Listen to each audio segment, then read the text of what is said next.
Welcome to the Ben Buzz. I'm Benny King, and we just had another incredible week of college football. We really did. We had so many incredible upsets. We had so many great matchups. We had so many really astounding and interesting outcomes, if I'm really being honest. Like, had some blowouts, but across the board, there were several upsets. Several top teams went down. We had teams like Miami that we'll get into, who was number 2. They fall at home, by the way. So there were so many very interesting outcomes and just a really, really interesting weekend of college football. And I think that's what's so special about it is not only the rankings are pretty cool, but like the atmospheres, and we saw some field rushes that we'll get into, but it's like the upsets are so powerful, and it's really so interesting to see schools like tiny schools like UAB that was 2-4 that fired their coach being able to have a field rush. Like those types of things. It's really cool to see schools have that type of a moment, and it's just really interesting, and it really just shows how great the sport is. And we had another really, really astounding week of college football, and once again, Jack will be joining the program. Yeah, thanks for having me on. This was a very crazy week. So many top 25 teams that went down. A lot of parity, a lot of upsets. So we'll absolutely get into it. Thanks for having me on. Right. And when you say a lot of parity, a lot of upsets, absolutely no kidding in that statement.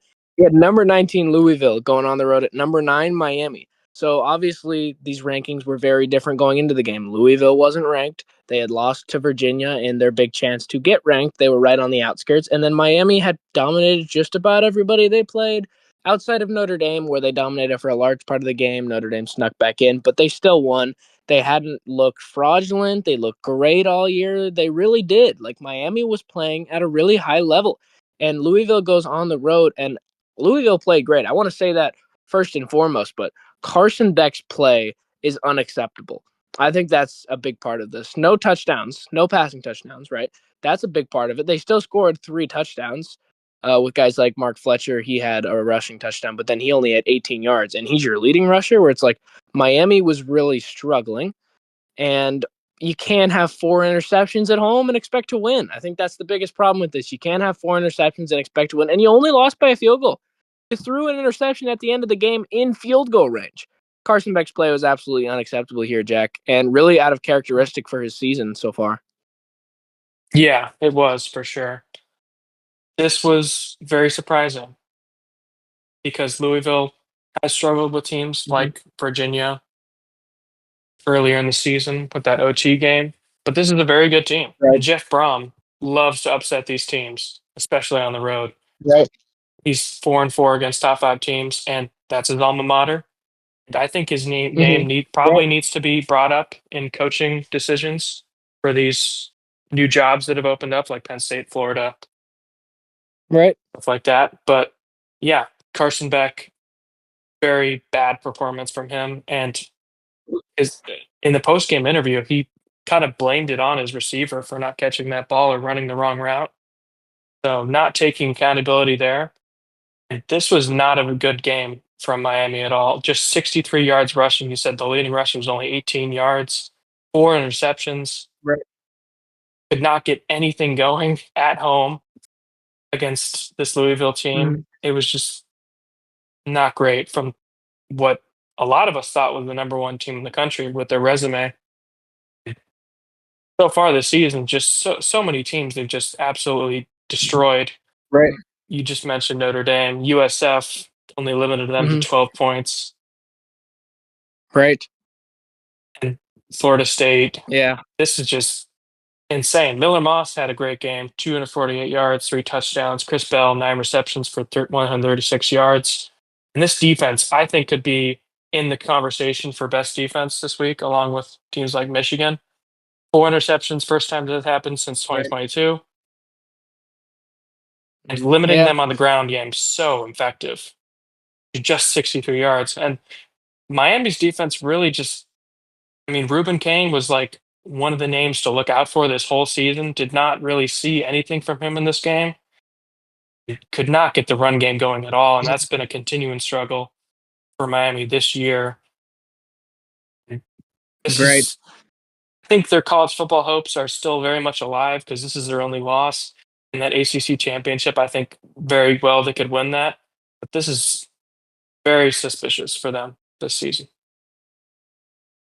Right, definitely. And when you start to look at the landscape of the ACC, this was a game that they really needed to have when you really think about it, because now all of a sudden they're really far down in the standings. They're even behind teams like Stanford, where it's like Georgia Tech and Virginia. They don't face another ranked team. They don't face anyone that's particularly great. If they win out, they would certainly be in that conference championship, even like SMU and like Pittsburgh, and then Louisville, who's going to end up having that tiebreaker when it's all said and done. So I still think Miami's a good team, and they do have a solid resume, but a lot of those great wins were out of conference. That's what's tricky about this. They beat Notre Dame and South Florida, both teams that are ranked pretty high, out of conference, where you really start to worry about Miami's playoff hopes, because if they don't get into that ACC championship game, could really get very interesting for Miami's hopes in the playoff.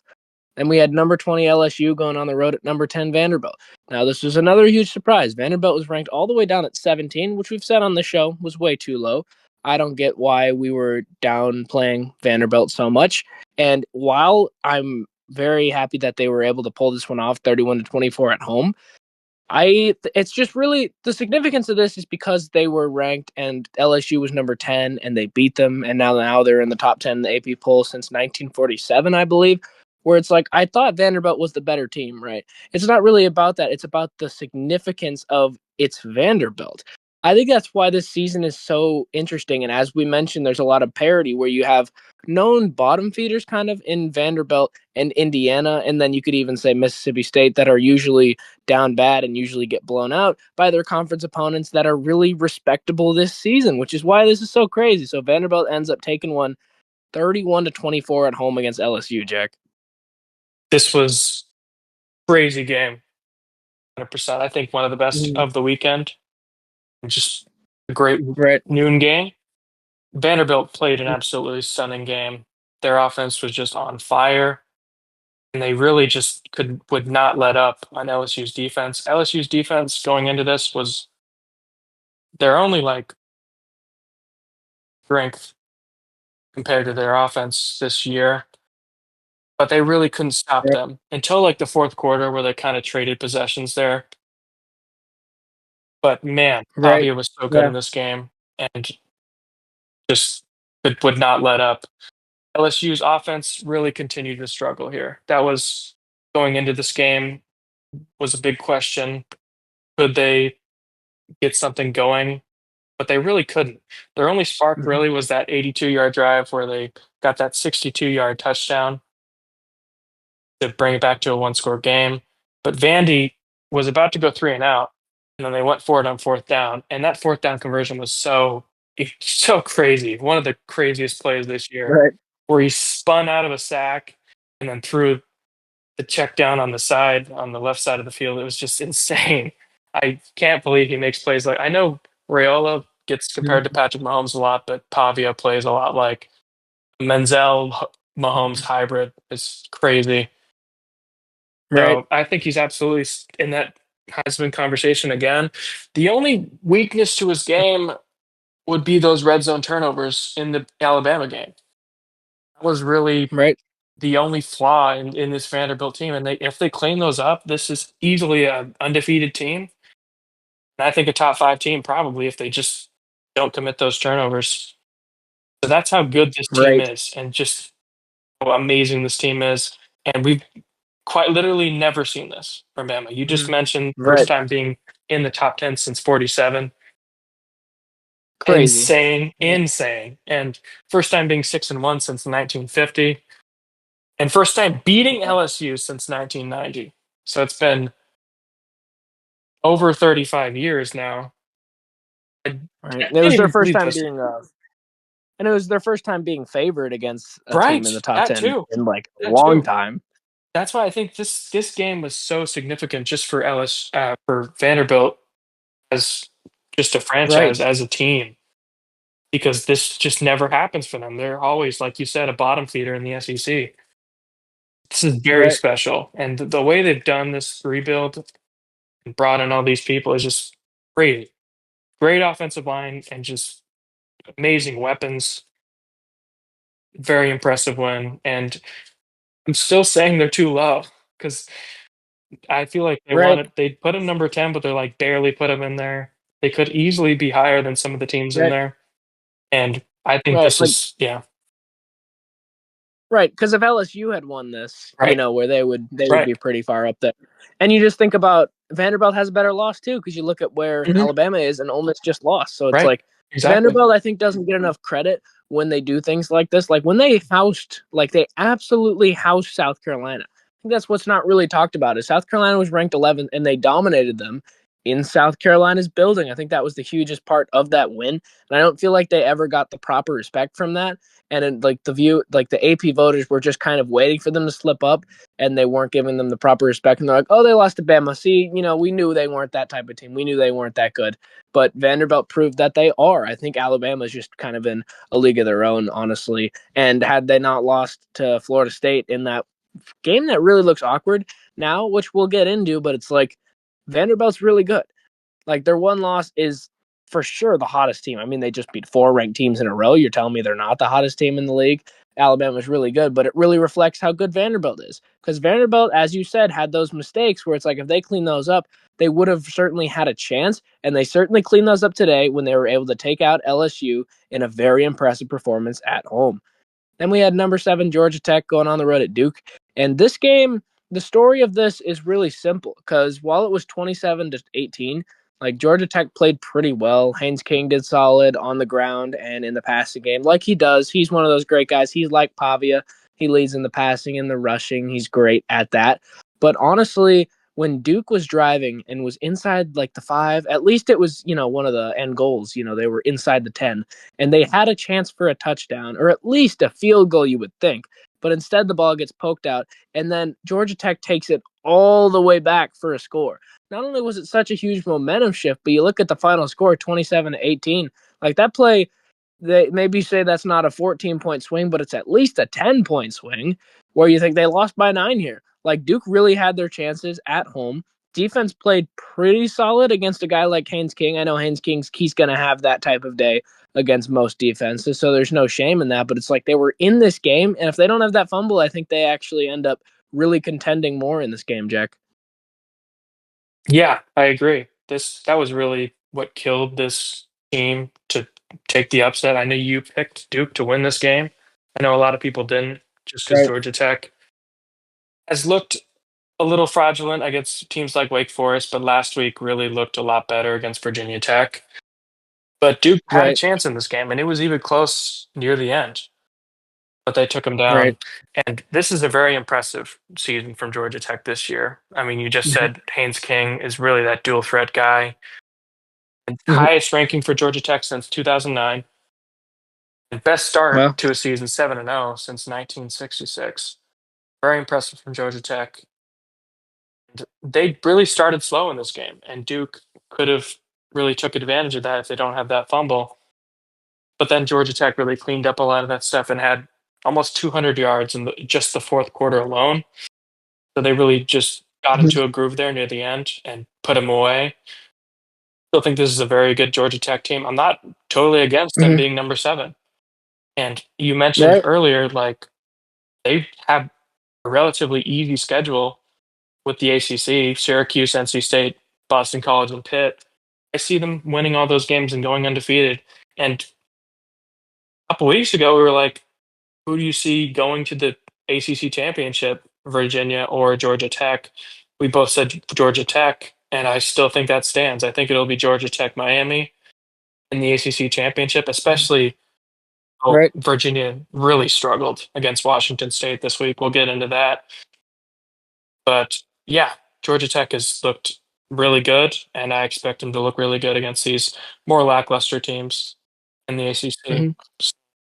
Absolutely. Right. And as we were talking about how turnovers were kind of the focal point in Vanderbilt's loss to Alabama and how they were able to clean those up against LSU.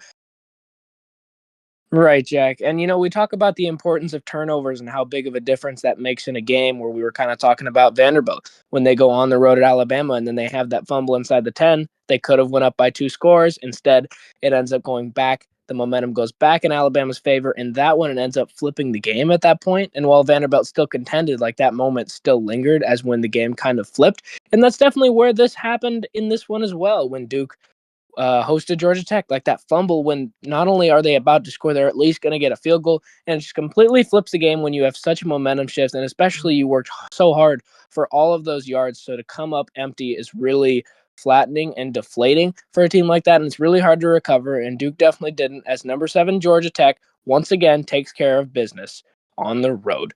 Then we had Washington going on the road at number 25 Michigan, and they did not. They got housed in with Michigan. Michigan needed to respond. Washington was pretty far removed from that Ohio State loss a few weeks ago. They had a good win against Maryland and then dominated Rutgers.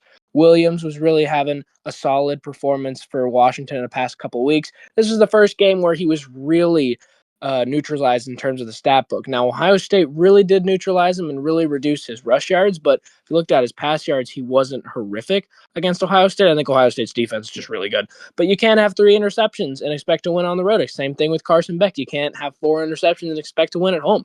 And not even that, like Carson Beck was at least close. Like they were within a field goal and he threw 4 interceptions. Huskies weren't even close on the road with 3 picks, Jack. This was not, I don't know if you say how winnable this game was, but you definitely think if he has a couple of those throws back, they're a little closer in this one, Jack. It just proves like how much just a bounce back this was for Michigan.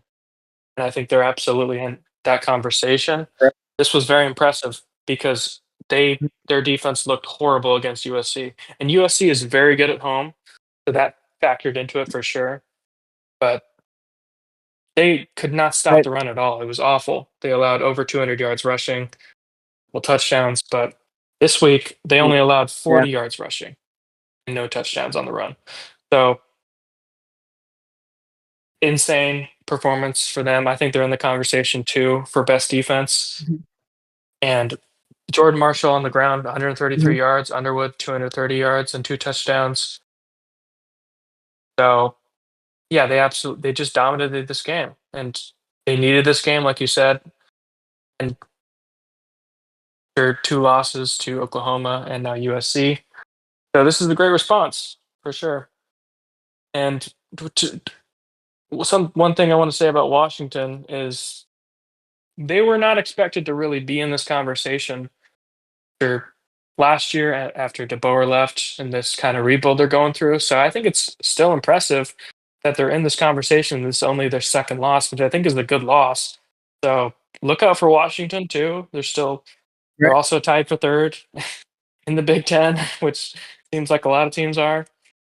But absolutely look out for them. I Mm. think in the years to come, Washington's going to be a team to look out for sure. If they keep managing them like they have so far.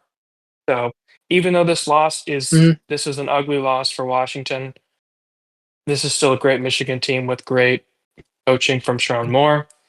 So yeah, for sure. Right. Right. And it definitely felt like a Harbaugh Michigan type win.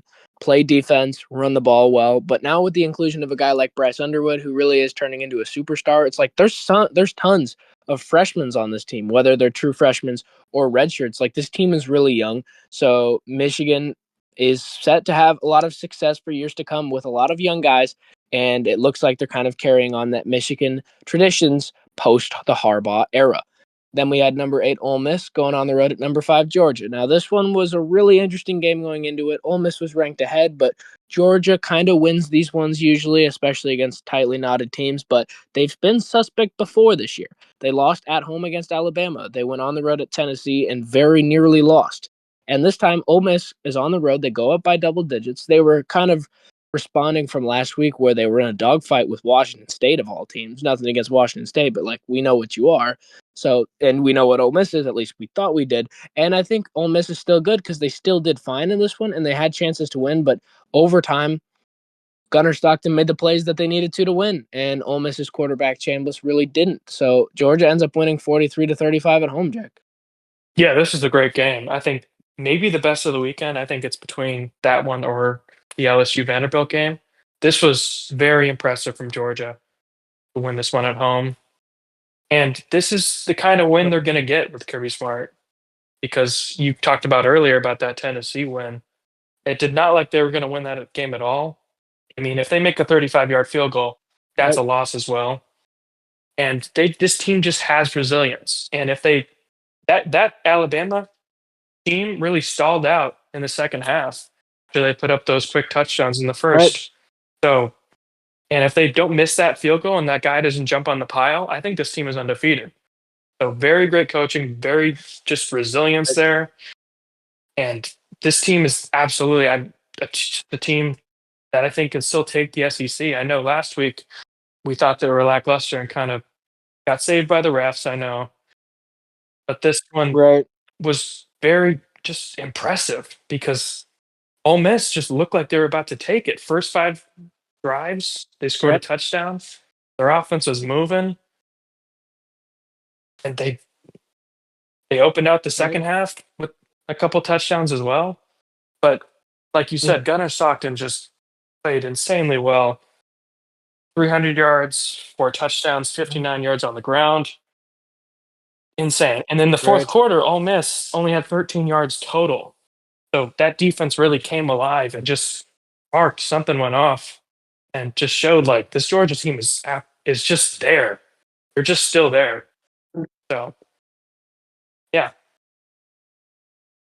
Right. I mean, 17 points in the fourth is crazy. I mean, Georgia's really good. And we've been saying like that maybe they were suspect, maybe they're not what they were. And I did pick them to lose this game, and they very well could have, but they really show their resilience. And you said even in that game against Alabama that they did lose, like they still did pretty solid. And boy, do they have to feel good about Gunnar Stockton, Jack.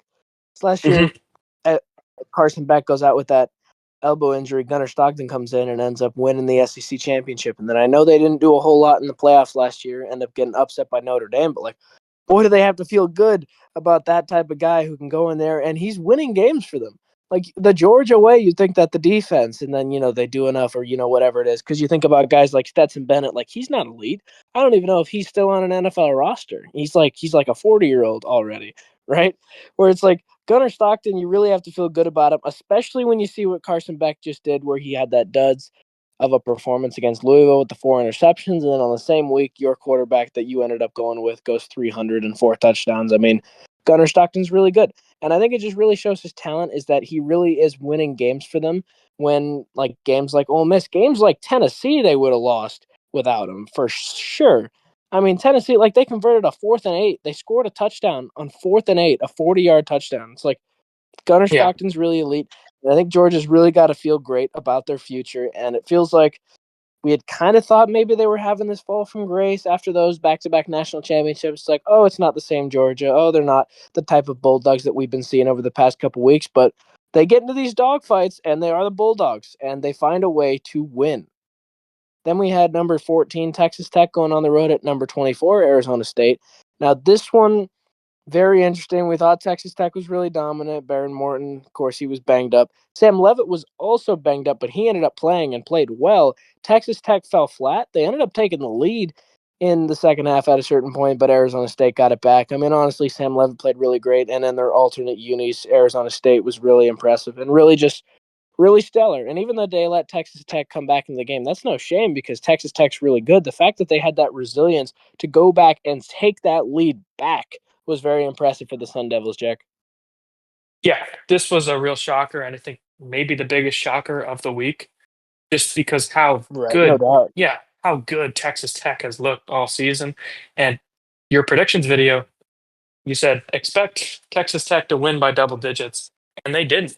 Yeah, And, but I don't fault you for that because how good they've looked against teams that are really good, like Utah, Kansas, teams like that. Like they're just running the Big right, 12 gauntlet, and I expected them to win this, even though Baron Morton was out because of how good Will Hammond has been this year. This was just surprising. right, But this is what Levitt does. This is what Sam Levitt does. He beats ranked opponents. He's very good at doing this.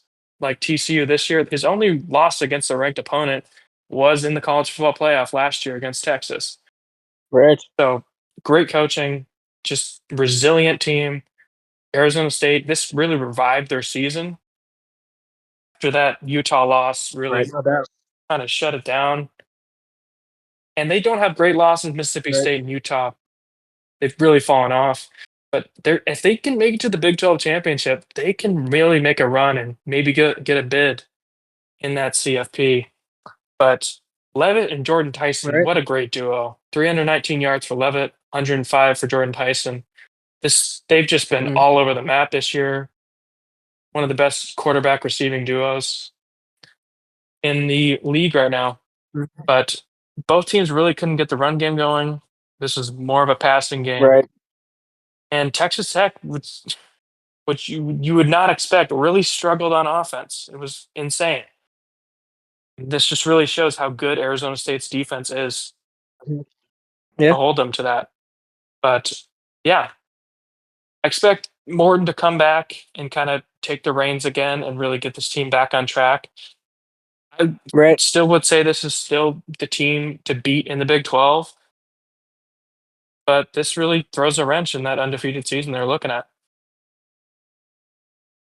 Right. It definitely does. And I mean, Texas Tech, we kind of thought Baron Morton wasn't as important as we thought he was because of how well Will Hammond was playing, where when he had gone out in that game against Utah, like they were close for a while. Then Will Hammond goes in there and really puts the game away. And then all of a sudden you look at the final score and you think it's a blowout. Well, didn't feel like that for a lot of the game, where it's just like, we thought Baron Morton wasn't as valuable to Texas Tech as Sam Levitt was to Arizona State, because it was kind of like, well, Texas Tech wins with whoever they trot out there, and then Arizona State, it's like, well, they got to have Sam Levitt out on the field if they wanted a chance. I mean, we saw what happened when they played Utah last week. Sam Levitt's not on the field, absolutely decimated, stood no chance against Utah. So I mean, Texas Tech, this is definitely going to set their season back. Obviously, I think they got to go back to the drawing board, and I think Will Hammond is going to have to play a lot better up until Baron Morton ends up getting healthy, Jack. Because I don't think he's just maybe not at that level of consistency that we thought. And maybe we didn't give Baron Morton enough credit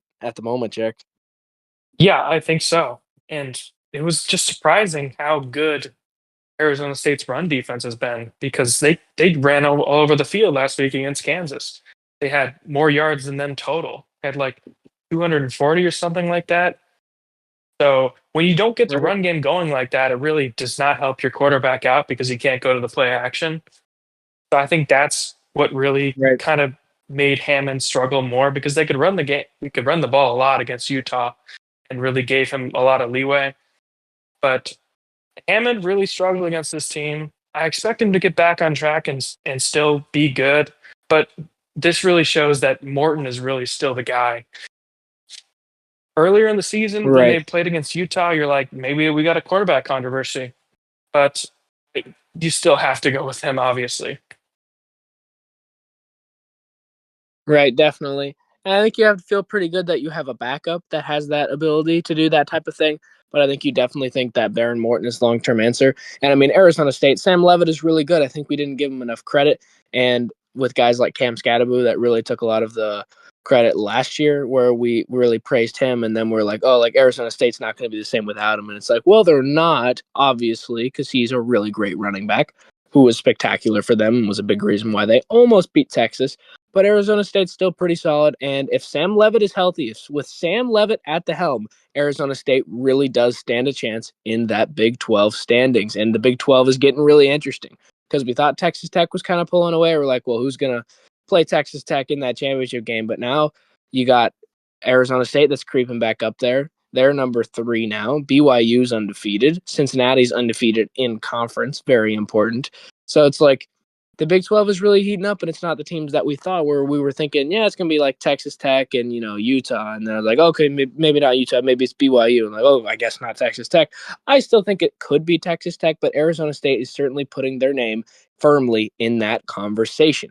Then we had number 3 Texas A&M, and Jack, they barely escaped on the road at Arkansas. Did not expect this at all. Texas A&M has been fantastic, but I did say in my preview I was a little worried because Texas A&M has been known to not play as well on the road, primarily their defense. It feels like they end up getting into shootouts on the road, because when you look at them at home, they take care of Florida. They take care of Mississippi State really handedly, and they take care of Auburn, as you were talking about, like very limited on third downs in those games. Like they hardly allowed any third down conversions, but then when they went on the road at Notre Dame, it was a shootout. But it's like, well, it's Notre Dame, right? But then you go on the road at Arkansas and they put up 42 on you. You barely win by a field goal. Texas A&M barely escapes, Jack. I still think Texas A&M is good, but do you think this is cause for concern, especially going forward, or do you think they just kind of got caught in a trap game and didn't take Arkansas seriously in this one? I think there's a couple ways to look at this. We saw last week where Tennessee almost got upset, like this happened this week. I think they're really unloading Right. the barrage with this Bobby Petrino Arkansas team. And I saw a theory that Right. maybe he made some bad play calls so he'd get the coach fired and really take the reins back and see if he could get the job. But it's interesting. But I expect Arkansas to make at Right. least some waves later in the season. Like, I think they play Mhm. Auburn later in the year. You could definitely say they could win that one. And they could honestly be 6-1 right now. They barely lost to Right. Ole Miss by a touchdown. They only lost by 1 to Memphis, 3 to Tennessee, and 3 to A&M. Very interesting. This Arkansas and they lost to Notre Dame, but that was like by 30 or 40. But Arkansas, Right. And that was their coach's last stand. Yeah. right? But this is really the year of the interim coach. We just saw UCLA Right. do great against Penn State. We just saw UAB with their interim coach beat Memphis. So insane year for Right. interim coaches, but Arkansas really giving Mhm. teams a lot of conferences and a lot of problems. And really, every game's a trap game against Arkansas now. It's insane, Right. Apparently. but Yeah. this is a very scary team. You don't really want to play a team like this, especially on the road, like A&M just did. And you said they're not great on the road. They were really lucky to get those 3 hard games in a row at home. But Right. this really breaks the streak of their defense looking like the best defense in the country, with them only giving up 2 Mhm. third down conversions in 3 straight weeks. But this is the really, yeah, shootout. And this is, I think, a cause for concern too, because I think they're not the strongest team in the SEC anymore. You could say they're still Right. undefeated, but their offense, they're not really good at getting in shootouts like this. And I think if they play Alabama, they Mhm. probably most likely will lose. I think Alabama's probably the top dog in the SEC right now with Georgia and Right. Texas A&M. But this is a little cause Right. for concern. But this is an Arkansas team that is just really hot and really looking for teams to really upset. So Right. yeah, still think Texas A&M is probably going to go to the SEC championship and make waves in the CFP. And I think this is still a very good team. And actually, at a neutral site, they'll be fine. So yeah, Right. And Arkansas, that's kind of correlates with the saying the scariest man is the one that has nothing to lose. Arkansas is just looking to steal one of these games. Wouldn't be surprised if they were able to catch someone off guard. I mean, they continuously do, but they're struggling to finish the job. And once again, they got very close. But Texas A&M is definitely going to have to take this to heart and use this as a wake-up call when they go on the road against a very hungry LSU team next week. Then we had Washington State going on the road at number 16, Virginia. Now, Virginia has really struggled in games. Now, they aren't losing. They've only lost one game to NC State, right, to keep up that rivalry. It was out of conference technically because they scheduled it out of conference, even though it's an in-conference opponent. But Virginia is really lucky to come away with wins these past few weeks because they're barely beating teams in overtime. They're barely beating teams by a field goal. I think this was won by a safety. Like, Virginia is just such a funny team, and I think they're really cool. Like, I really do like Virginia. I think this is a great season that they're having, but they are kind of fraudulent. But I feel like we knew that. We're kind of just waiting for Virginia to finally like make a mistake and actually lose one of these games, but they keep finding ways to win, Jack, and good teams find a way to win, but crazy. I mean, Washington State, we just saw them come pretty close with Ole Miss, so Virginia very lucky to get this one done at home, Jack. yeah, very ugly win for Virginia, and I don't think they're the Right. favorite really for that ACC championship. You kind of need teams like Georgia Tech or Miami to lose again. But this was very ugly for Virginia. You just mentioned Washington State almost upsetting 2 top 25 teams in back-to-back weeks. And they did win. I mean, Right. they should absolutely still be ranked, but this was very interesting Hmm. because yeah, almost. I mean, that Louisville win looks a lot better now. I still think this is a great team, Right. and I think they could still Hmm. win out. Like California, North Carolina, Wake Forest, Duke, and then Virginia Tech. So they definitely need teams to lose in the ACC for them to have a chance at that championship. But yeah, this team really needs to get it together. This could have this could have been Mhm. a win for Washington State into the Pac-2, but yeah, they just need to work on stuff and get back to it. I think they will because everyone's beating Right, North Carolina by 30, so that's going to be a good get back win for them. So right. Right. And I mean, I think Virginia just continuously finds new ways to win. They go in double overtime against the number 8 team in the country. They bobble a touchdown. Then all of a sudden they end up missing on 4th down and then they rush the field. Then they go on the road at Louisville. Their QB gets hurt. They still find a way to win in overtime. And now they end up beating Washington State on a game winning, that's right, a safety. Then we had number 22 Texas going on the road at Kentucky. Now, Texas has been fraudulent. We know this, but Kentucky's not supposed to be good, and Texas barely wins this one. I don't think Texas is great. I think number 22 is crazy. I feel like ranking them at all is kind of weird.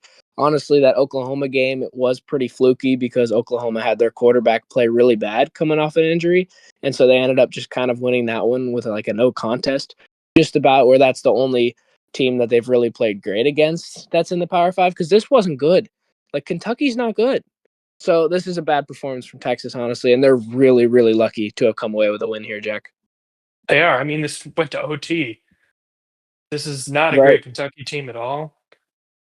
This is one of the worst teams in the SEC. You could say the worst, I think, Mm-hmm. if you maybe want to say Arkansas, but they could have absolutely lost here. And not that mad at them being ranked number Mm-hmm. 22 or something because they did win, Yeah. and good teams know how to win, and their losses aren't that bad.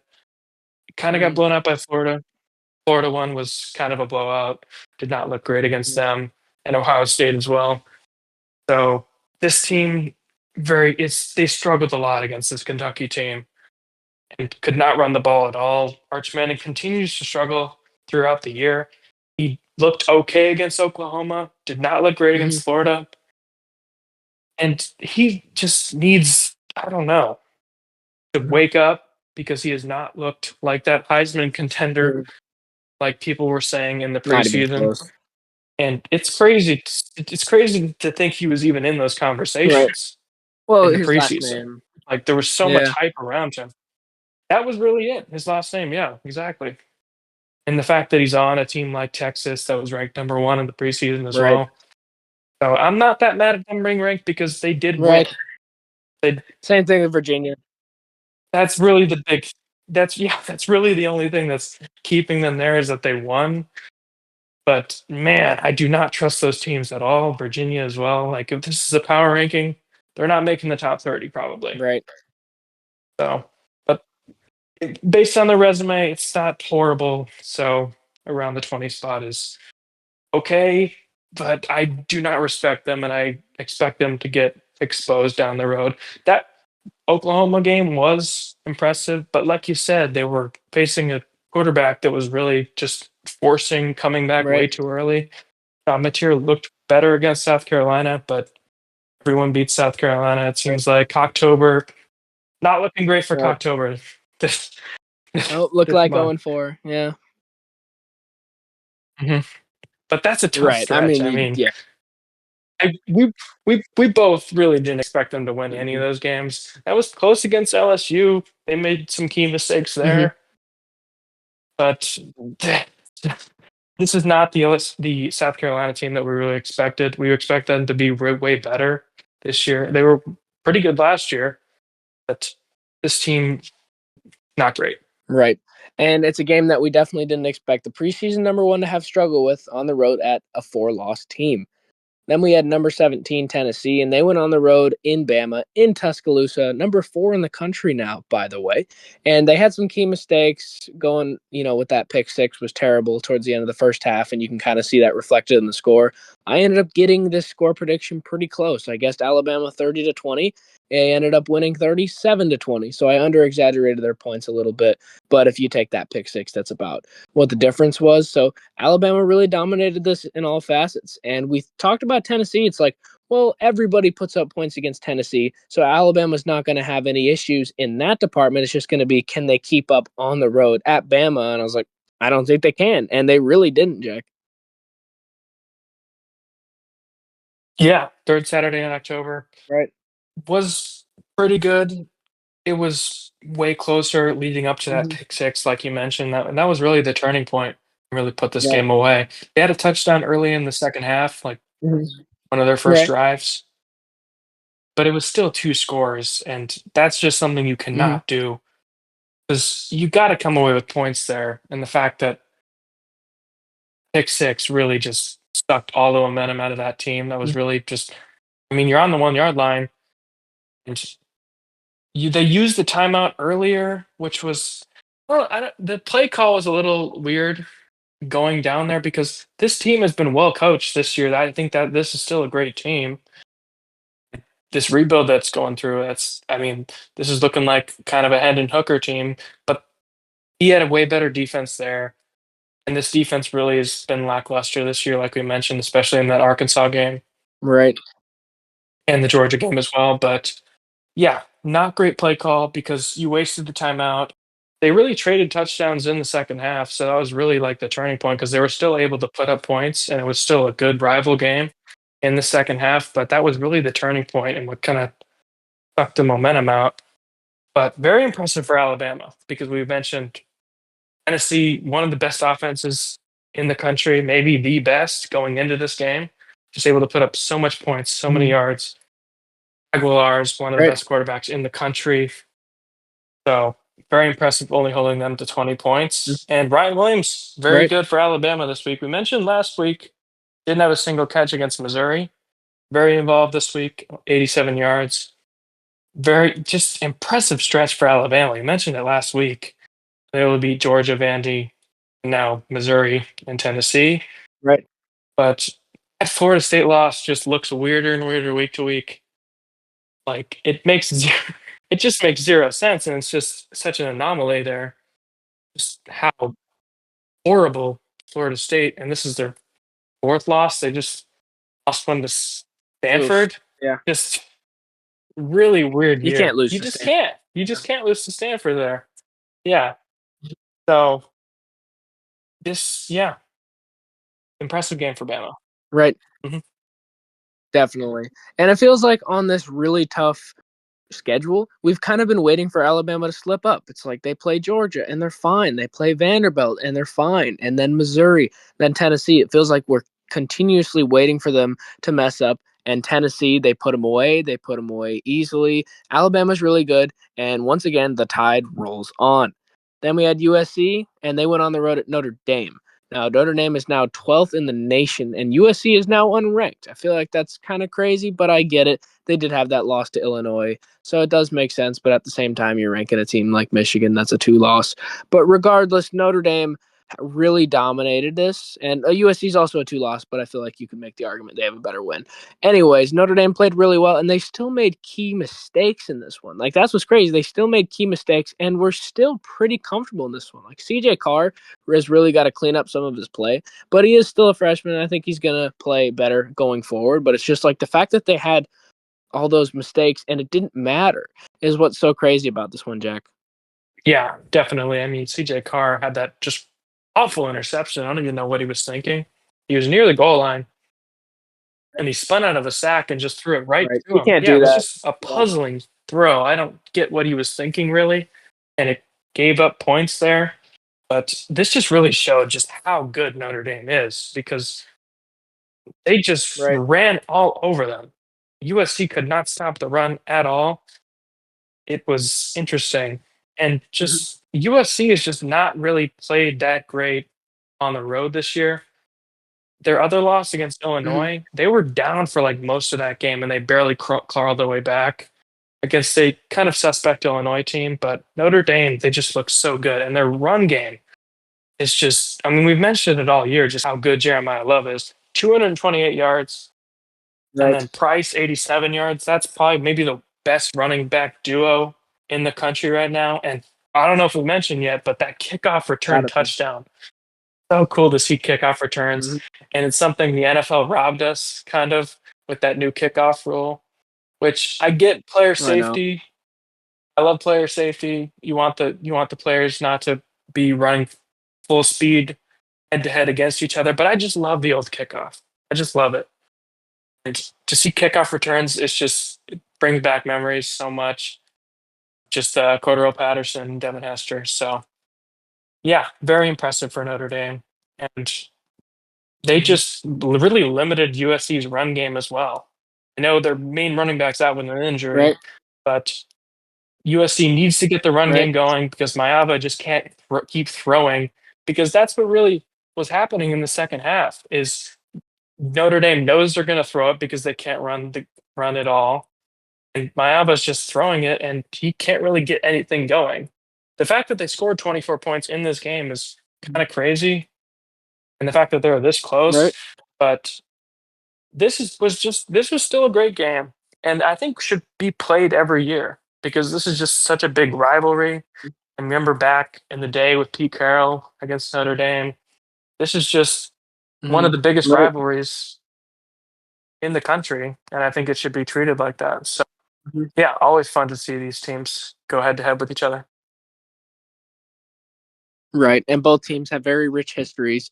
And USC is known to kind of fall flat on the road. When they went to Illinois, it wasn't great. Then they came back home against Michigan and played pretty well. I think they play their best ball when they're out in Cali. I think that's definitely very evident in their play. And you could just see this, they really fell flat. Both teams kind of did. It's just Notre Dame did way more to win. And you can't give up that kick return touchdown, obviously, not in that state of the game. You just can't. And if you do, chances are you're going to lose the game because not only is that huge. I mean, the points that scored on that, and the offense doesn't even have to go out there, so they're getting rest. But just the whole momentum shift of it all really flips the game on its head, regardless. Where it's just like those types of games, those types of moments are so impactful. And as both of us are Iowa fans, we're very in the know about how kick returns are really huge. That kind of flip the game because it's like we're usually in battles of field position. So any easier points we can get, we'll take them. So Notre Dame, very interesting performance against USC, and even though that's the thing is that they didn't have their best day, and they still found a way to win. That's what good teams Mhm. do. When you don't play your best, you still end up finding a way to win. Right. Then we had the Tiger Battle, which ended up going to overtime. Very awesome SEC contest. Missouri went on the road at Auburn, and it was down to the wire. Missouri ends up closing it out in overtime, but I mean, this was very interesting. And does it make you start to doubt Missouri's ranking at all, or do you still think Missouri's legit, Jack? And how do you think Auburn contended following all these SEC losses? This sucks for Auburn. I think you can kind of give them a Mm-hmm. pass. Or I think Auburn kind of did say he was not necessarily on the hot seat after kind of getting screwed by the officials in that Oklahoma and Georgia game. But this is Right, kind of one he needed to have to kind of keep his job. And I think he's going to be fired after the end of this season. Maybe, I mean, he hasn't been fired yet, but I think we're going to get the news soon that he's going to be gone because this rebuild really hasn't been right, working. I mean, he could have had QBs like Mendoza, but he went with Jackson Arnold. It really hasn't worked out that much. Arnold really hasn't been throwing that many picks, but he just can't get the offense going. And the recruiting just hasn't been there right, that much because they recruit well. Auburn's right in the thick of the South, and they get all those recruits, and they're an SEC school, but they just cannot get things going this year. And those SEC losses just really derailed this season. And Hugh Freeze as a coach is 1-12 versus ranked opponents. So I think he's gone already. And when I already mentioned Arkansas, I think he probably loses to them just because of how hot Arkansas has looked. Almost upset two teams back to back weeks. But yeah, about Missouri, this I still think Auburn's a good team. And they've played close against teams like Oklahoma and Georgia. But they really couldn't get the run game going. One of the big questions was, can Ahmad Hardy really bounce back? Because he really could not get anything going on the ground game against Alabama, but really couldn't. I mean, he had a couple touchdowns, but only 50 yards. And hmm, yeah, mhm. right. Yeah. I mean, I still think Missouri's good because you saw how they contended against Alabama, and you see what Hmm. Alabama's doing. I think Auburn's kind of similar to Arkansas in that way, and even Kentucky recently, where they're kind of one of those SEC teams that, while they're kind of on the lower end, I feel like they give a lot of teams trouble, and it feels like any given Saturday they could steal one against these top teams. Hasn't happened yet, but you just worry if it'll happen too late, and if Hugh Freeze will already be fired, and if Auburn's season will already be over. Then we had Utah going on the road at number 11 BYU. Now, this was a very interesting ranked matchup in the Holy War. And I love this game. By the way, can we please have these rivalry games where they actually wear their home jerseys? Like the red on blue is fantastic. Like Tennessee, Alabama, can we see that orange and red Right. like they used to do? Like that's Yeah. fantastic. Would really like to see more of that because the red on blue, it's really great. And the color rush, it's just Hmm. such a great visual. So I'd like it because why do we have like one team has to wear white? Can we not keep Right. doing that? Especially in these rivalry games, like let them wear their colors, please. But so I really appreciate BYU and Utah for doing that. And this game, I mean, it's one of those really awesome rivalry games in state where both teams played pretty well, honestly. Bear Bachmeyer, really interesting. It's really getting used to a quarterback that doesn't have a number that's inside like the top 19. It's kind of your eyes take some adjusting. You think it's like some fullback is doing a trick play every time. So it's kind of funny. But Utah played pretty good. Devin Dampier, we were expecting more from him in the Texas Tech game, but since that game, we're like, oh, okay, Texas Tech's pretty good. And I know why they did look fraudulent against Arizona State. Utah, I think, is still pretty solid, and Devin Dampier played spectacular in this. 244, 2 touchdowns. That interception, of course, maybe ends up being the separator a little bit. Bear Bachmeyer played spectacular as well. I mean, he's just a really versatile guy, and they play a really interesting style. They're BYU. That's what they are. Bear Bachmeyer, very impressive. And I mean, 11 carries, 64 yards, and a touchdown. And it's really great when you're a quarterback, and obviously they're like, well, if you're the leading rusher or passer, what's even better is when you're dominating the passing numbers, obviously, and then you're dominating rushing, but you still have a running back who's really proficient and really elite. And they had that in LJ Martin. He went 26 carries, 122 yards. And in a game like this, that feels like it was a lot of running, especially on the BYU side. Devin Dampier threw a lot. I mean, Devin Dampier, he threw it 36 times. Bachmeyer only threw it 22 times. So BYU played their style of ball. They brought Utah into their stadium. And once again, I just appreciate the color rush on color rush. Can we please see more of this? BYU, this was really an intense performance, and I was slow to come around on BYU. I needed a prove it game, and this was it. BYU is really good, Jack. They definitely are. And they looked very suspect last week against Arizona. We mentioned like, Right. did they even be ranked? I mean, we had them like around the 23 mark, but they could be in that Mhm. category for a top 10 team. They just looked really good. And especially after that game against Arizona State last week, which I think if Levitt plays, Arizona State probably takes that just because of how good they looked against Texas Tech. Utah is still a great team, and Great. now 2 losses, which I think is still two. Those 2 losses are great because BYU and Texas Tech are still good teams. Right. I don't know if they can make the Big 12 championship now. Maybe that move, with bringing that New Mexico staff in, was not the best. But BYU really controlled this game. I mean, all year their defense has been so good, but that really was in this game, and they just controlled it. They led the whole game and really just showed dominance. And Bear Bachmeyer, I mean, you mentioned it, like he was able to really pass the ball like he really couldn't do against Arizona, and was really a dual threat in this game, and really got the run game going. Was their style of ball. They played it Right. and really just took over the game and really showed like they might be a favorite for this Big 12. I think I don't even know who would win if it was BYU Texas Tech, because Texas Tech has had struggled this past week. So I think Right. if they could make it to that Big 12 championship, they can make it to the college football playoff. And I think the Big 12 is looking better and better every week. We kind of said it's been lackluster with teams following like Kansas State and UCF, Baylor, teams like that, maybe TCU. But it's looking great. Like Cincinnati's moving up there. Iowa State has faltered, but with teams like BYU, Utah, Texas Tech, this is looking like a great conference. Yeah. Right.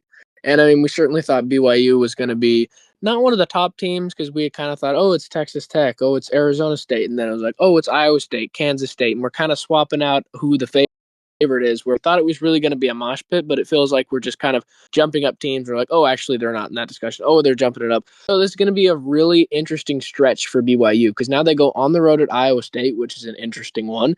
Then on the road at number 14 Texas Tech. That one's going to be huge. And then they host TCU, and then on the road at number 21 Cincinnati, and then they host UCF. If BYU is able to get through this tough stretch, what I think would be surprising.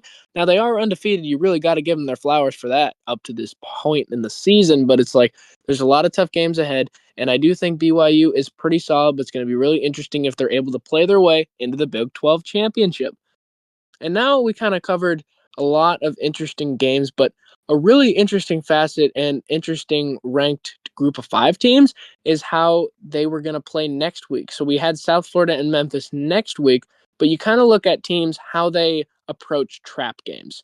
That's what I kind of want to talk about now because you really need to make sure you put the other team away. You really make sure that you don't slip up. Because you look at teams like Texas, they were in a trap game against Florida right before they played Red River. You could clearly tell they overlooked them. Mhm. Things like that, you could clearly tell. You could clearly tell Arkansas and Auburn are kind of trap games in the SEC. That Kentucky game against Texas was very much a trap game. Trap games are really interesting, and the way that they should be handled is what South Florida did to Florida Atlantic, Jack. I mean, 48-13, dominant, never a doubt. This is what you need to do to take care of business, Jack, especially with a huge matchup on the horizon.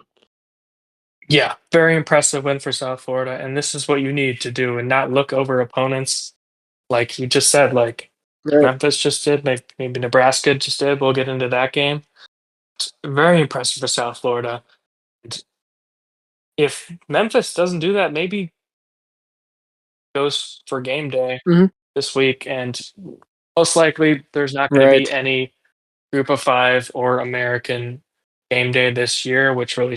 sucks. And it Yeah. just sucks that Memphis just horrible, horrible game against UAB. But South Florida, really impressive win. And I think this is the top 15 team. Only loss is Miami, which did Right. struggle against Louisville, obviously, did not look great at all. But Louisville's still a good team as well. Very impressive win. FAU, not a great team. Lane Kiffin coached there. That's kind of their biggest im- impressive moment in their season as they kind of had. But they're a newer team. This team, I think their first season was in 2001 or something. So Mm-hmm. yeah, impressive win. And this is one team that has never been ranked. I just recently watched a video on Really. teams that have never been ranked. Eastern Michigan was there. UTEP was there. So yeah, it was interesting. But this is definitely how you should handle teams like this. Mm-hmm. Just Right. going into a big matchup like Memphis, not look overlooking opponents like we've seen a lot. Right. But yeah, I Yeah. think South Florida is. I mean, that one touchdown with Byron Brown, that Mm-hmm. 67-yard touchdown, was just so impressive. Byron Brown continues to impress, and I expect him to do the same Right. thing against the Tigers next week. Right.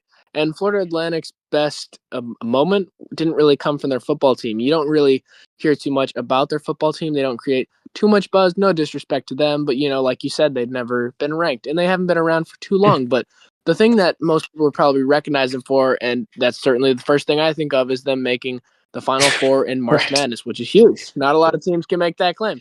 The Owls did that. And I think they were like a 9 seed in that mayhem year a few years ago. So South Florida, definitely a way that you're supposed to take care of business.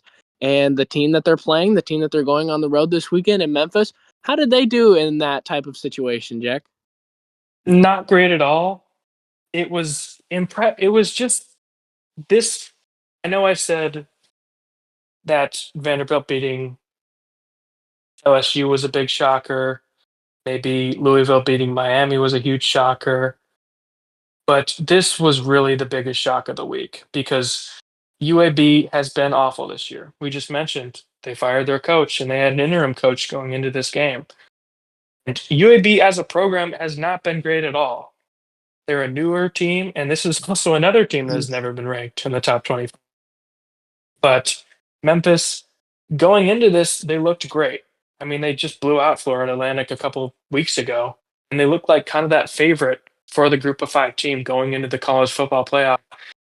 And this is a Right. team that has wanted to go to a better conference, like wanting to go to a better conference so bad, offering so much money to go to conferences like the Big 12.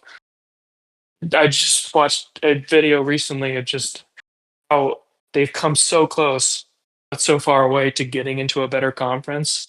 Hmm. Like teams like Right. Cincinnati and UCF getting that bid, unlike them. But this really just is just insane because UAB hasn't beaten Memphis since 2011. Interim coach again, and this is very embarrassing. Just not just overlooking them. Insane. And UAB again, they're just not a great team at all. Hmm. And this is only their third win of the season. Right. Yeah, this completely throws a wrench in their season for Memphis. Because I think Hmm. if you want to get into a better conference, you need to go like undefeated, Right. like UCF did in that 2018 Hmm. season. Right. So Right. I don't see it for Memphis this year. I think they're still going to be in that maybe American Championship. I think Tulane's probably up there, Navy's up there, USF is up there, but they looked awful in this game. You mentioned earlier that their QB got benched. But yeah, Memphis. Right. Well, yeah, he got hurt. Yeah, oh Yeah. yeah, got hurt, and they had a backup, but they were on the 1 yard line, about to tie it up. But then they committed a bunch of penalties and got pushed back, Right. and they had to heave it. So this was insane, just an insane upset. Yeah, Hmm. Right. Right. And at least they had chances to win. At least they were down there with the chance to tie it. And they had several times where it was like, oh, it's a touchdown. No, he got stopped at the one. Touchdown, stopped at the one. Touchdown. Actually, it was a false start. At least they were right there. How do you think Nebraska handled their trap game on the road at Minnesota, Jack? great at all. They just could not get anything going. They really couldn't. And last week, Matt Rule was talking a lot of trash after beating Maryland in that close Right. game and mentioned on the Pat McAfee show, like you mentioned in your predictions video, like I'm staying right here. This is my team. I'm not going to my alma mater in Penn State. This is my team. I'm going to build this from the ground up. Kind of save this season. And this looked like Right. one of the best seasons for Nebraska in a long time. Their only loss was Michigan, who really impressed this week. But they just the what you know Nebraska for is they run the ball very well. In their heyday, they were very good in the I formation, very good at running the ball, but only 36 yards on the ground. How does that even happen? Minnesota has not looked that impressive this year. They've lost to California, which has not looked great this year. And that Ohio State game was just abysmal. But yeah, Right. embarrassing loss. And Raiola, just the offensive line was just horrible. Raiola getting sacked 9 times in the game. But Nebraska, I mean, this really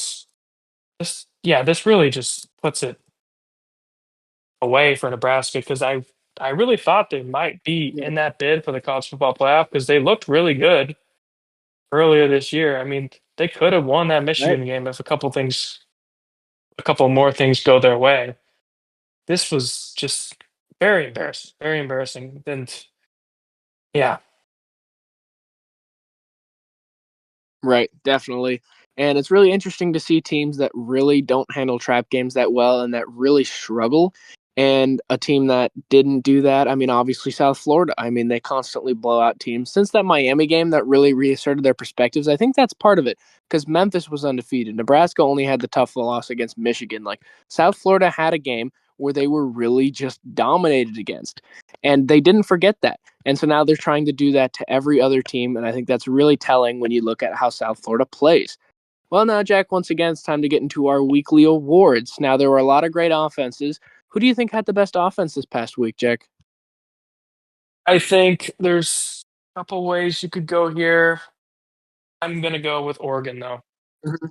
I know the competition was not really Yeah. there because Rutgers has really, I mean, they had a great start to the season, starting 3-0, Mhm. but Right. this was just a very impressive week for Oregon. Mhm. And this, Right. obviously, we knew it was going to be a great week for Oregon because this is a response to their last week losing to Indiana.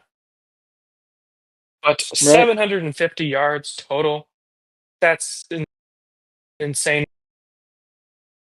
It's 400 yards rushing, Right. just crazy. 56 points. I think I'm gonna go with the Right. Ducks here. Yeah.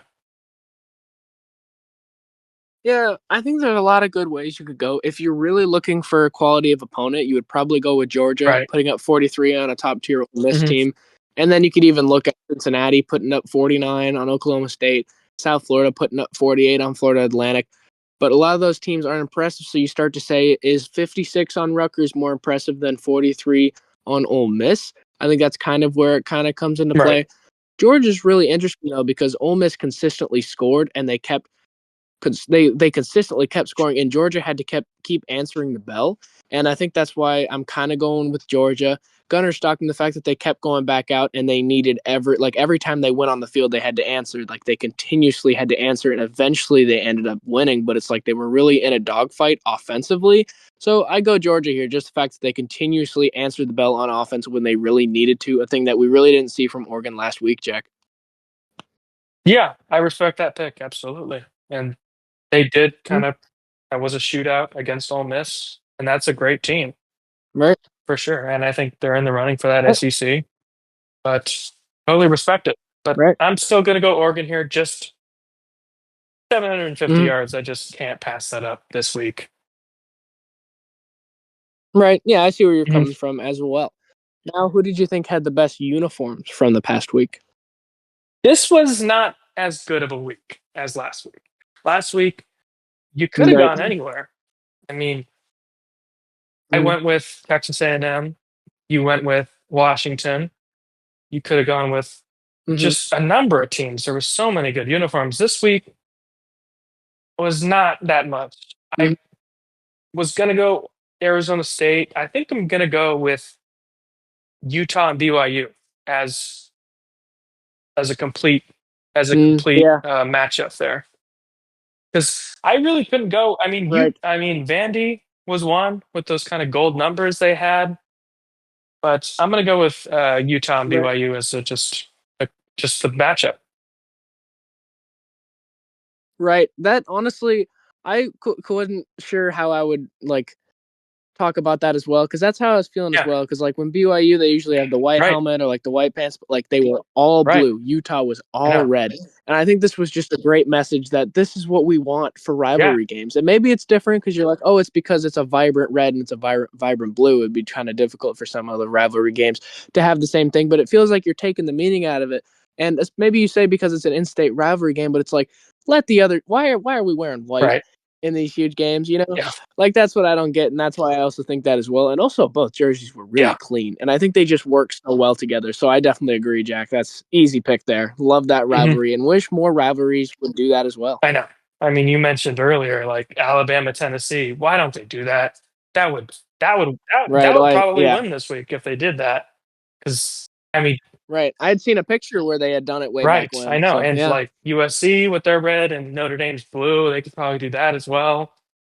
But Or the red and the green. That would be good. mhm, Yeah. yeah, we need more like this, and I'm glad they did this because I was just surprised by it because I'm like, wow, it really just pops on the field. And yeah, this is a little Right. bit unorthodox that we're going with two teams, but this was just Hmm. yeah. Right. I mean, there was not really a lot to choose from. It was kind of like a worse week for uniforms, but I Right. think it's okay if you pick like the matchup. Hmm.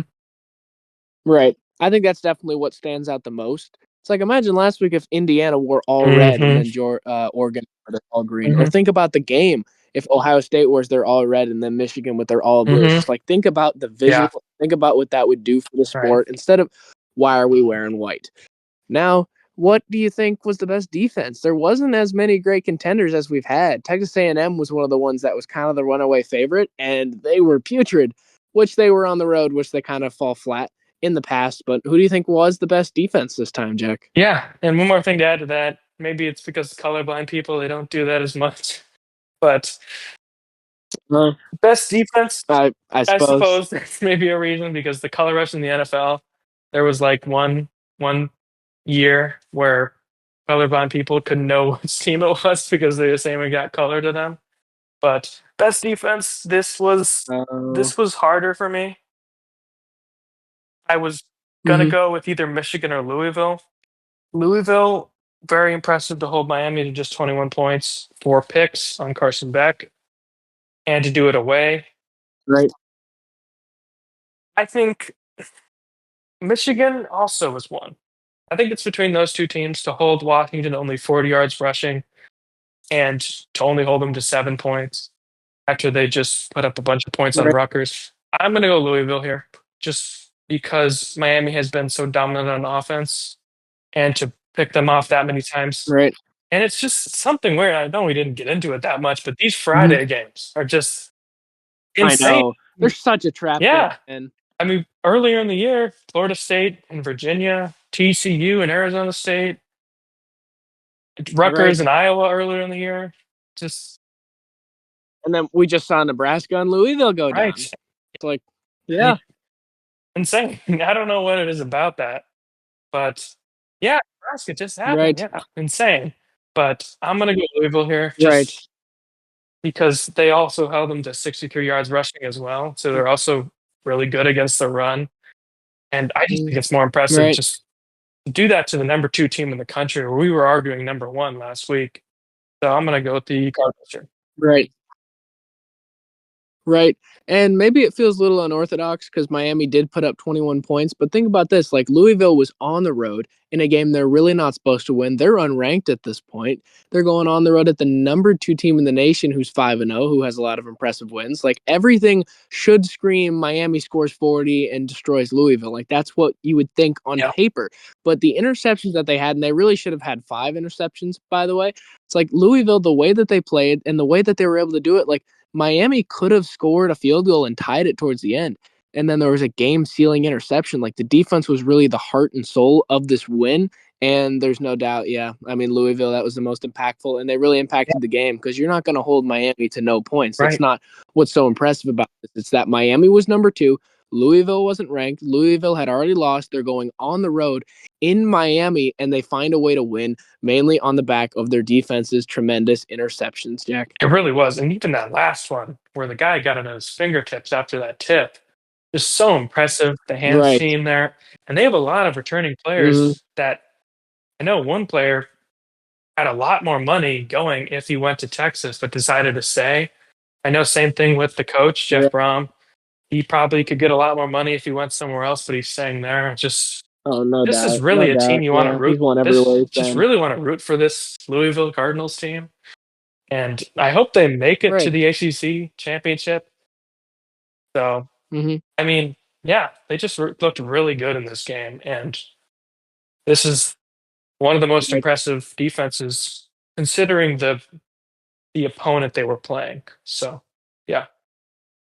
Right. I definitely agree. And Louisville kind of feels like they're kind of that hungry team where kind of similar to Virginia. Well, Virginia's end up climbing in the rankings. So is Louisville. But you think a few years ago when they knocked Notre Dame out of the playoffs, and now they end up going on the road and on the backs of their defense, they were able to upset Miami. So now who do you think had the best bounce back from a loss here, Jack? I think I'm going to go with Michigan. Just so horrible Mm, against the run against USC and to hold Washington to mm-hmm. only 40 yards and to get 3 picks on Damon Williams. Very impressive. I know they Right. were home and they were away when they went to USC, which is a very tough place to play, it seems. But they were just not great in that USC game. And this really put their season back on track and really showed them why the Wolverines are still on the outskirts. I think you could say number 4 team in the Big Ten. There's a couple teams you could go with Right. there because the top 3 are easy: Ohio State, Oregon, and Indiana. But I think they're Right. absolute. I mean, that was one of the questions going into this game is like, who's that 4th best team in the Big Ten? Is it Washington? Is it maybe Minnesota's Right. creeping up there? Nebraska's up there.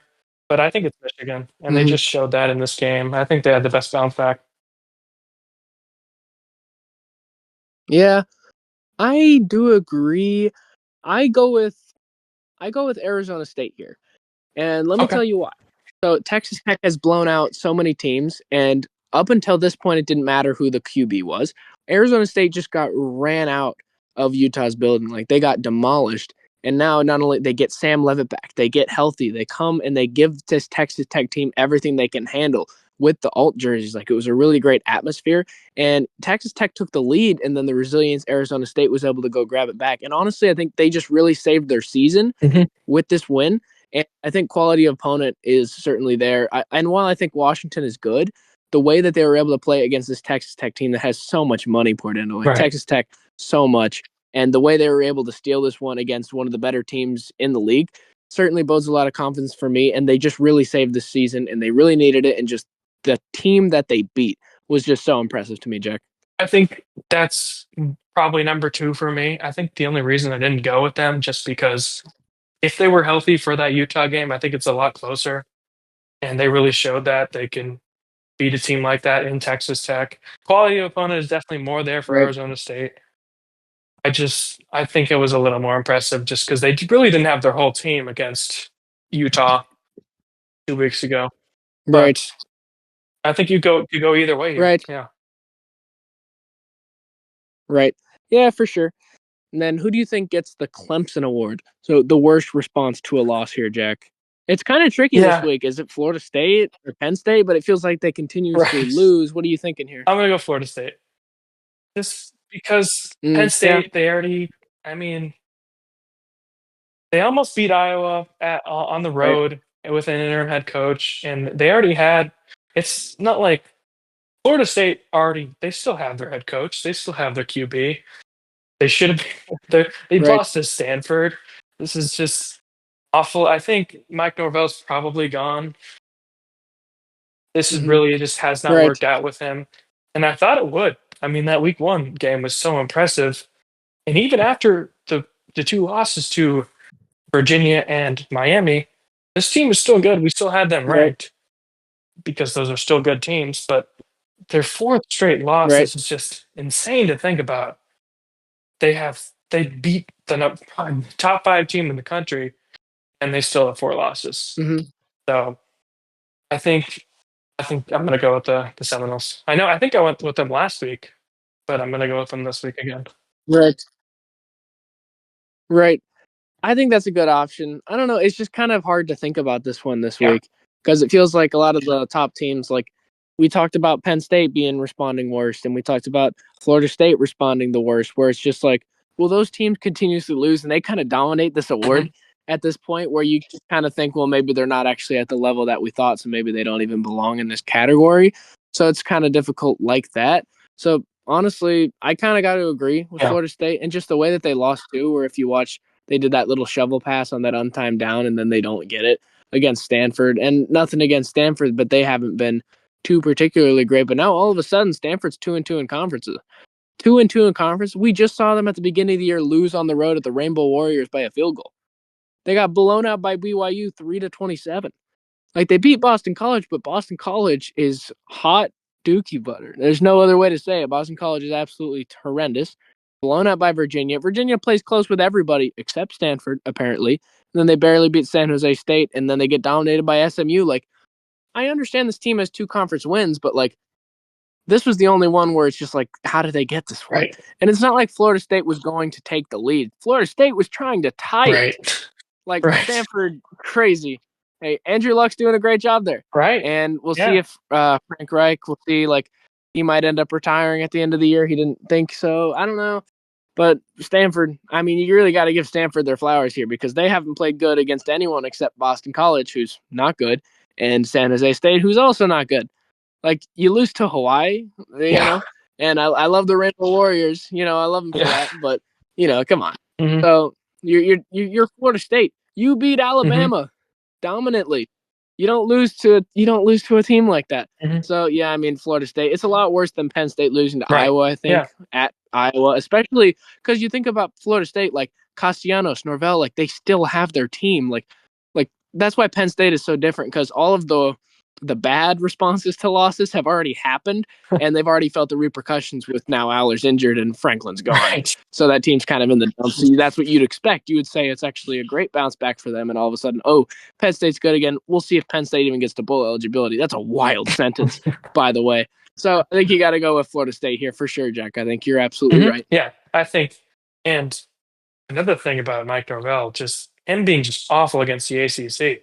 He hasn't beaten an ACC opponent since 2023 in that season with Jordan Travis. Right. Like it's been a couple of years. How does Jeez. that happen? Because the ACC is not this like power No. conference with all these great teams. Like I don't know how Right. he's struggling that much against these opponents. So Mm-hmm. I mean, do you expect him to be gone? I think it's very Yeah. possible. Listen, he had the great year a few years ago with Jordan Right. Travis and all the talent that was on that team. And they ended up going undefeated and getting left out. And I don't think, maybe you don't say they should have gotten left out because going undefeated, that'll never happen again. But the fact that we allowed that type of thing to happen really sucks. And then you could tell that that team was just so demoralized the next year. Right. We really thought they were back. 'Cause look at what Alabama's Yeah. doing. Yeah. Alabama's really good. Where it was just like, if they can house Alabama, then how good are they? Well, turns out not good. I don't know. It felt like they just spent the whole offseason preparing for Alabama. Then after that, they just don't care, I guess. I don't know. Florida State's really weird. I'm honestly shocked. I would be surprised if he didn't get fired if they keep losing, because this one kind of felt like losing to Northwestern for Penn State. Like, this feels like it should be the last straw. I wonder if they pull the plug. Yeah. It's just Stanford's not I good. know. Where at least before this, you could be like, well, they lost to Virginia and Miami. Those are good Hmm. teams. Oh, they lost to, Pittsburgh, which also isn't great, by the way. But now all of a sudden, Pittsburgh's 5-2, so maybe they're actually pretty solid. They only lost to Louisville by a It touchdown. was And close. is Louisville that good? Yeah, Yeah. they went on the road against Miami Hmm. and won. So they were contending. They were contending against Louisville, and they flat out blew out Boston College. Right. Like, Stanford barely beat them. But also Boston College. What is going on there? Yeah, horrible. Horrible. You're making these bad ACC teams Yeah. look good. Wild. But yeah, I mean, Florida State, a dumpster Right. fire. I don't know how you keep losing like this, and I would definitely be surprised if I don't know if you say you fire him, but his seat is so hot right now. Yeah. I'd be so surprised. And if they lose again, I think it definitely is over for Norvell, Jack. I think so too. And we mentioned this last week. Just not being able to really build up this recruiting prowess like other teams have. And it's really weird Right. because they really just only go through the portal and just get things. I think that's like a putting up bandage on something. That's like a short term process, like with that 2023 team. And that's not how you build like a long term program, a good program. But I think someone like James Franklin probably. I think he's going to coach again here pretty soon because probably it's in his contract that he needs to coach again, or he's not going Right. to see a lot of that money. So I think Franklin could do a great job. Right. So yeah, a lot of these jobs are opened up. Like that Florida one just opened up with Napier being fired. I don't know if Lane Kiffin's going to go there. Apparently, he's the top name. I don't see Lane Kiffin leaving Right. Ole Miss just because of. He's not going Yeah, I don't know anywhere. why he's Yeah. the top name. I mean, Lane Kiffin said like I that's the know. one job that would really he would listen to, just because. I mean, Florida's a way bigger job, I think, than Penn State. But yeah, a Right. lot of these Yeah. jobs are open up. So I also expect Norvell to be fired, but we'll see. For sure. Yeah. Yeah, for sure.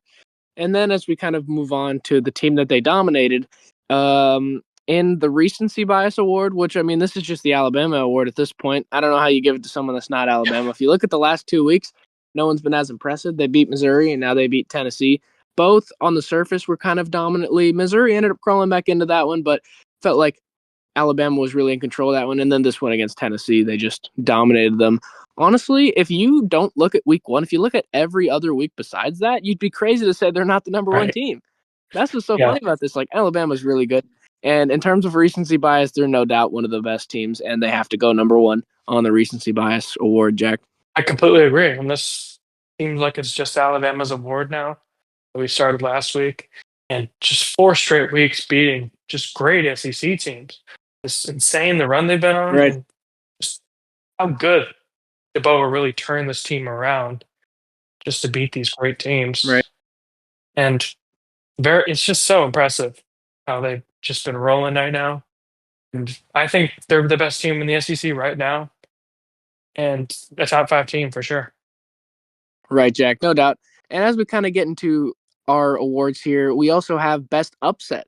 Now, there were a lot of games that I think could warrant this, but it's very interesting, and that's what I love about college football is we had a lot of great options. Where do you go here for best upset? I feel like there's an obvious one, but what are you kind of thinking? What are your contenders in this There's category? really a lot you could go with here. There's because there were so many teams that really went down in the top 25. You could say Arizona State, Right. would just be Texas Tech, who've looked just so dominant throughout the year.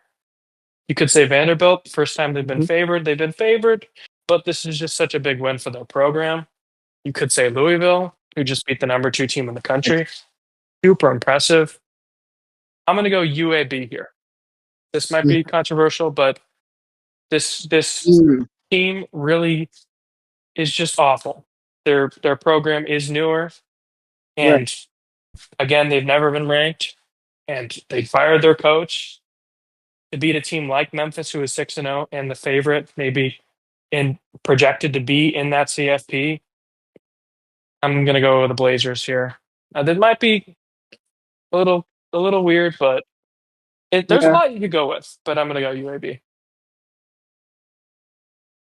Yeah, I don't lean towards that one. First, I do agree with you. That was very impressive, no doubt. But for a couple of reasons that kind of take it away from me compared to a different game where not only were they at home, but then the opposing team was really they didn't really touch the ball all first half. They only had like two possessions, I believe, because UAB just hung onto the ball so long. And then also Memphis's quarterback got injured pretty early into the second half, so they were pretty hindered with that. Where like their freshman quarterback, I believe it was a true freshman, he threw a bad end zone interception, that type of thing. Where not only were they at home, but also they kind of benefited from a QB injury. While I do get it, and I do think that's a really great upset, but for those kind of reasons, they don't really apply to what Louisville did. Now, when they went on the road at Miami, we thought Miami was number one. Right. That's why this one is holding so high regard for me because Louisville wasn't ranked. Saw them lose against Virginia, and Virginia just barely edged out a win against a Washington State team that's not good. And then if you think about them barely edging out a team like Florida State, apparently Florida State's not good. So it's that becomes not as great of a loss. And I think you don't take that away from them, but still, where it's like you go on the road at Miami, who was number 2 at the time in terms of resume, maybe should have been number 1, and you play that way and you get all those picks, and they needed every last pick. Like this was a very interesting game, and you get Miller Moss, the transfer, and then Louisville is just so impressive.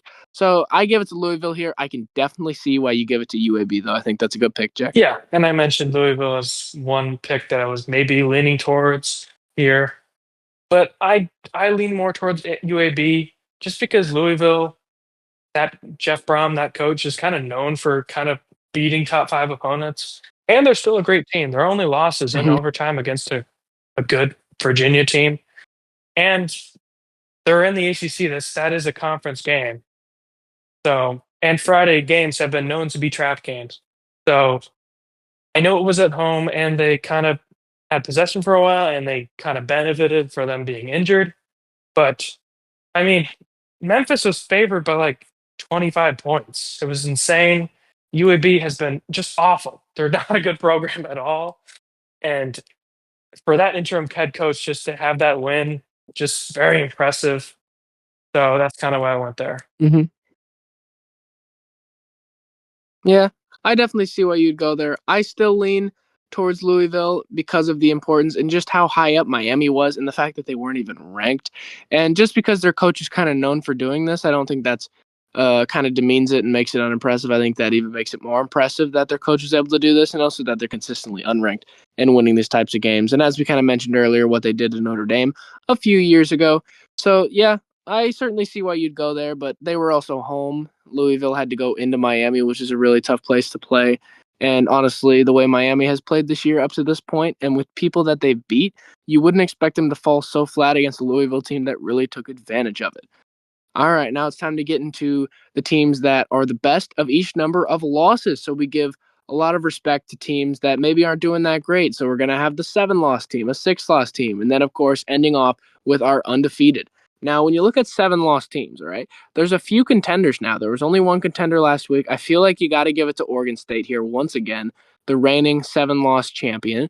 Now, they ended up blowing out Lafayette, And in my preview for this, I was thinking, well, does Oregon State finally get a win, or do they become the best 8-loss team?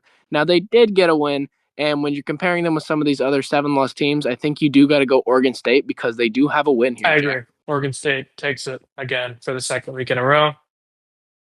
The Pac-12 has not looked great, and I hope it just looks better Right. next year, which they're getting okay teams. I mean, Boise State, that's probably the biggest one that's going there. So I hope they just build Right. onto that. But yeah, Oregon State 7 loss. Right. And then you do have Sam Houston, who just got 7 losses as well. I believe they were in the running for 6-loss teams last week, but you can't give it to them because they're 0-7. Oregon State has that win. That's huge. So I feel like you definitely got to give it to Oregon State there. And now, who are you thinking for 6-loss teams here, Jack? Um, uh, Some yeah, I interesting don't contenders really here. like UMass is there, I guess. They should have beat Buffalo this week. That was interesting. Right. What do you go with? I'm not sure. I don't know. I mean, Akron is definitely one Okay, that I've thought right. about. They do have games where they blew out. They barely lost to UAB on the road by a field goal. That looks a Mhm. lot better. Now, granted, all right, they did lose 68-0 against Nebraska, so that's not great. so, so obviously they're not good though. But when you're looking at 6-loss teams, I mean, you're not going to find that great a team. So, it's pretty tricky. Yeah, So do you give yeah. it to them? I mean, maybe you say the embarrassment is too much. Maybe you do give it to Eastern Michigan because they won close against Louisiana, and then they barely lost to Buffalo by a point, and Buffalo's pretty solid. They beat Northern Illinois. They lost to Miami, Ohio by only 14. So I think I do go Eastern Michigan Okay. here, but Yeah, I agree. honestly, there's a lot of bad Yeah. choices here. Yeah. Yeah, yeah. A lot of What bad are you thinking? choices. Yeah. Eastern A lot of Michigan's bad a good choices. one. Yeah. What do you think? What are you thinking for 5 loss? Man, I mean, you got a powerhouse like Mhm. Penn State coming in with 5 Right. losses, very impressive. Colorado State and Air Force, you had said Air Mhm. Force last week. Air Force is pretty solid in this department when it comes to 5 losses. Arkansas, though, I feel like you go Yeah. Arkansas, right? I mean, they've only lost to good teams. They barely lost to Memphis on the road. I know they got killed by Arkansas, but when you're close with teams like Tennessee and Texas A&M that are both still ranked, and Oregon, Ole Miss, they only lost by 6. So I feel like you give it to Arkansas. And also, Arkansas blew out Arkansas State, a team that nearly beat Iowa State. So Arkansas is not terrible. I feel like you got to give them the edge when it comes to 5-loss I teams think here. so too. They're the best 5 loss team. They probably will be close against Auburn in the future. They Right? honestly could have beat. I mean, we just mentioned earlier they could honestly be 6-1 with the amount of close games they've had this year. They're a great Right. team, and Bobby Petrino's got those guys moving. And yeah, they're great. Right.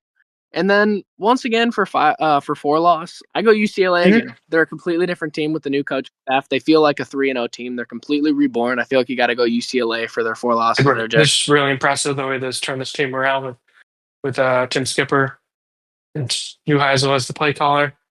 Very impressive 4 loss streak Right. after losing to Northwestern.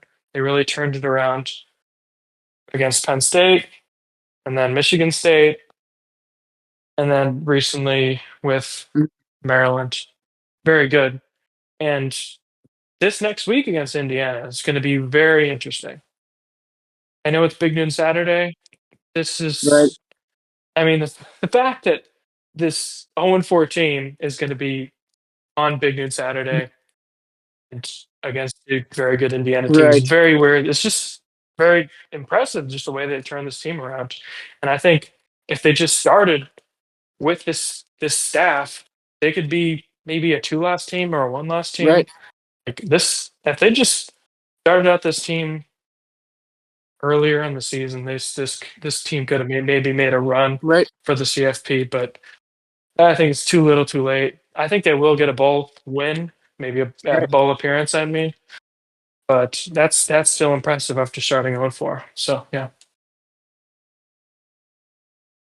Right. Yeah, and as we get into 3-loss teams, I know I'm biased, but I go with the Buffalo Bulls here.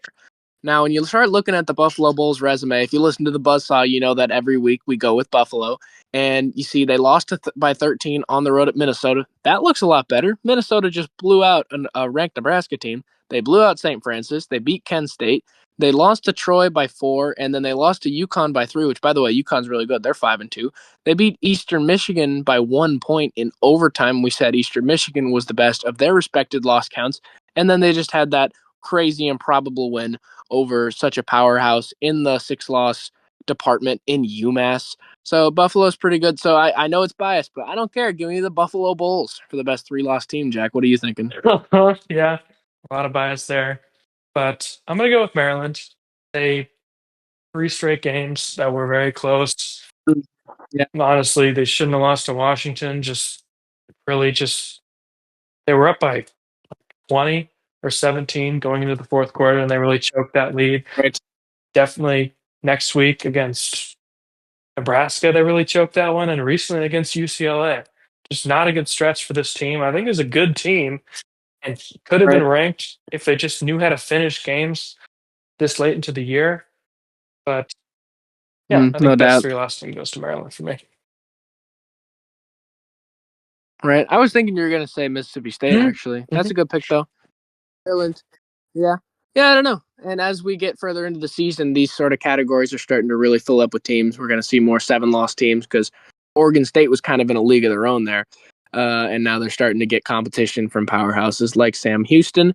Then we get into 2-loss teams. This is where it's kind of more of the same. Everything else kind of shifts when teams get more or they lose, so then they end up in a different category. But at 2-loss, I think you still give it here after a great win against USC. I feel like you can't say there's a better 2-loss team in the nation. Notre Dame, I agree. I agree. Best 2 loss team. Right. A USC Right. win kind of puts their college football playoff folks back in the air because this is one they Mm-hmm. absolutely needed to Right. have to be there. And maybe you say they're still No not doubt. in because those two Mm-hmm. losses.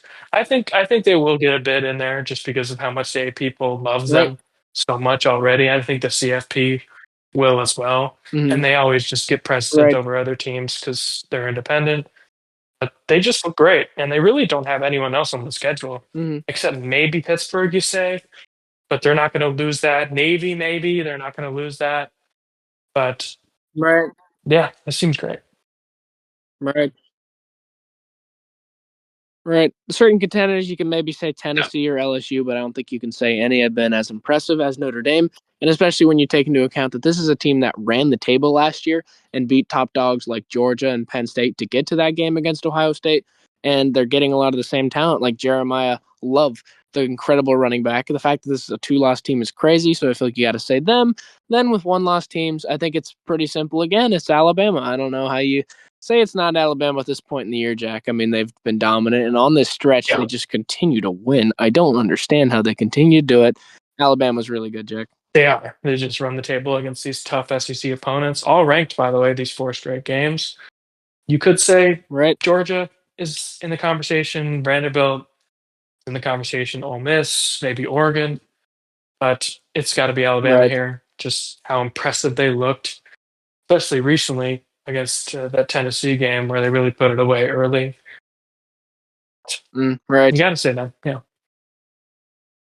Right. I agree. And then once again, it's going to be the same as well with Ohio Mhm. State being the best undefeated team. Not only are they defending champions, which also, by the way, I know we had Miami at the top of the Bembo's top 25, and I know we were kind of saying that they had the best resume, but even before they lost in this category, we had said Ohio State. They look the most dominant. They've been blowing out teams, and they are the reigning national champions. I don't know how you say that they're not the best undefeated team right now, Jack. Right. And I think Miami was one you could say last week, but this Mm-hmm. week it really is just Ohio State. I mean, Indiana is there, I guess. Teams like Texas A&M, Navy, but Maybe, yeah. Mm-hmm. it's Ohio State, 100%. Right. Yeah. I think you definitely got to go Ohio State, and they've been so dominant, and they're only building off of an incredible season last year where they ended up finding their way into the national championship and defeating Notre Dame. All right. Well, it's a very interesting week of college football. I know we say that every week, but it feels like every week has just been so different. And honestly, the type of games that we had, I think that was the biggest thing. And we're experiencing so much history. I think that's what's really cool. Not only are we getting so much parity, not only do we have, I don't know if you say we have too many great teams, but we have so many good teams where you could almost make a top 40 and every team in like the 20 to 40 range kind of feel like they could beat each other. Mm-hmm. Like that's how it feels this year.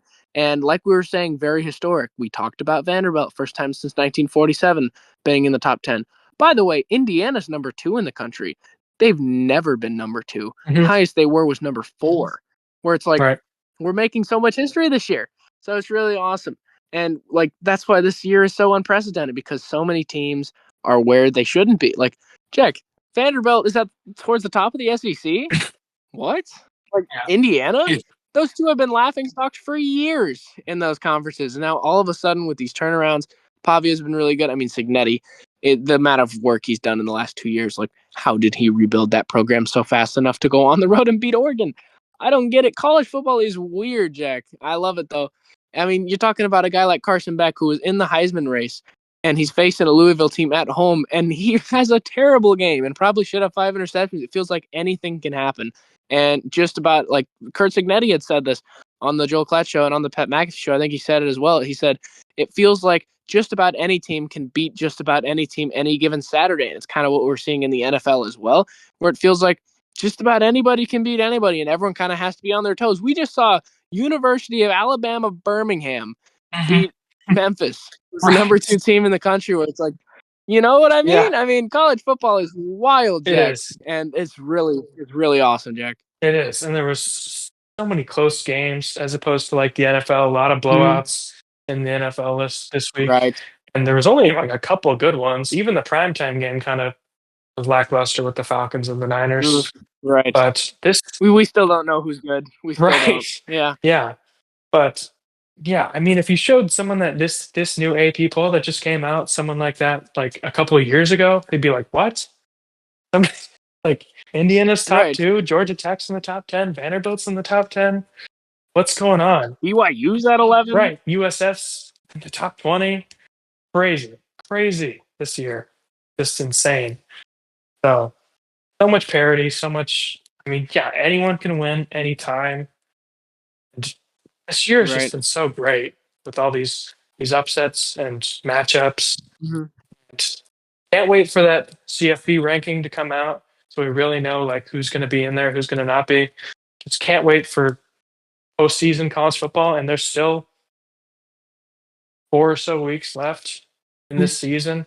Can't Right. believe it's almost over, but it's been a great year so far. Right. No doubt. And I mean, a team that really highlights just how unpredictable this season is. Illinois goes on the road at Indiana, loses by 53 points, then comes back home and beats ranked USC. It's like, Right. what? Like, we still really don't know who's good, and anything can happen. And that's why college football is so amazing and electric. And I know we see that at the NFL level too, but when you see field rushes in the NFL, I think not. Very interesting. Like, who's hyped to watch a University of Alabama Birmingham game? Not since last week.